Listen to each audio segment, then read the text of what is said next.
గతంలో ఎప్పుడూ జరగని విధంగా మీ బిడ్డ ముఖ్యమంత్రి అయిన తర్వాతనే ఇవన్నీ కూడా అడుగులు పడ్డాయి, జరుగుతా ఉన్నాయి.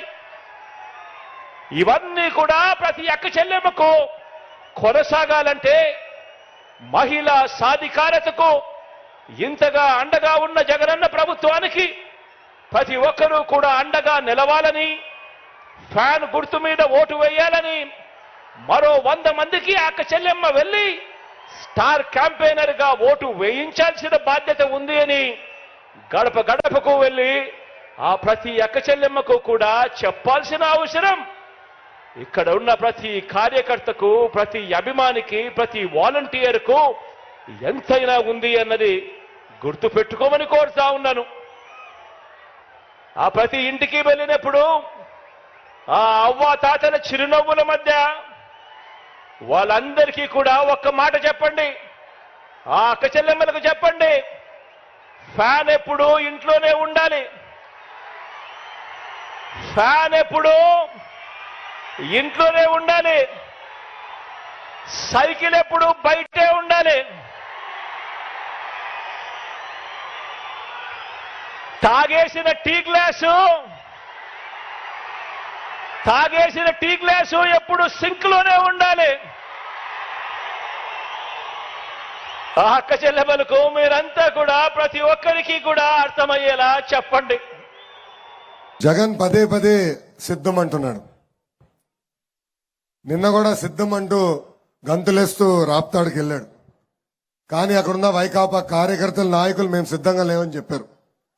ఖాళీగా ఉన్న కుర్చీలో ఫోటోలు తీస్తుంటే ఒక విలేకరిని కూడా ఎట్లా చితకబాదారో ప్రజలందరూ చూశారు.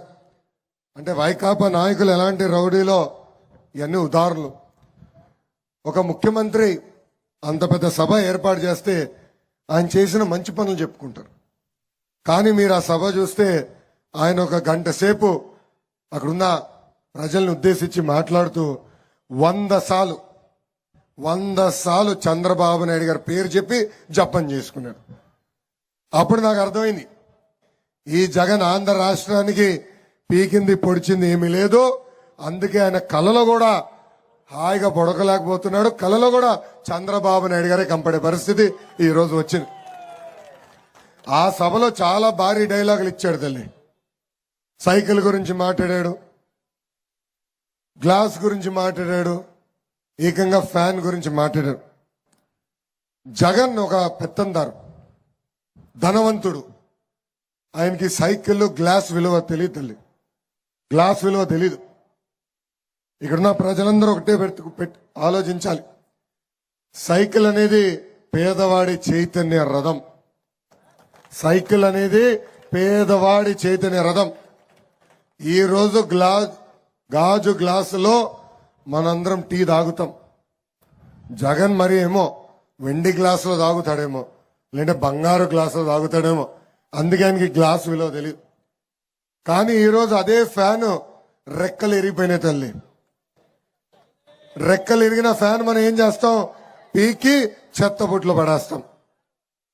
ఈ ఫ్యాన్ వల్ల గత 5 సంవత్సరాలు మనం ఎలాంటి ఇబ్బందులు ఎదుర్కొన్నామో మీ అందరికి చెప్పాలి. రైతుల ఆత్మహత్య చేసుకునేదానికి ఆ ఫ్యాన్ ఉపయోగపడింది తల్లి. భారతదేశంలోనే రైతుల ఆత్మహత్యలో ఆంధ్ర రాష్ట్రం 3వ స్థానంలో ఉంది. కౌలు రైతుల ఆత్మహత్యలో 2వ స్థానంలో ఉంది. యువత ఉద్యోగాలు ఉపాధి లేక ఆ ఫ్యాన్ ఆత్మహత్య చేసుకున్నానికి పనికి వచ్చింది. ఎన్నికల ముందల 2,30,000 పెండింగ్ పోస్టులు భర్తీ చేస్తాడు. ప్రతి సంవత్సరం డిఎస్సి ఏర్పాటు చేస్తాడు. గ్రూప్ 1 గ్రూప్ 2 నోటిఫికేషన్ కూడా ఇస్తానన్నాడు. అంతెందుకు ప్రతి సంవత్సరం 6,500 కానిస్టేబుల్ పోస్టులు కూడా భర్తీ చేస్తానని హామీ ఇచ్చి ఈరోజు మాట తప్పాడు ఈ జగన్.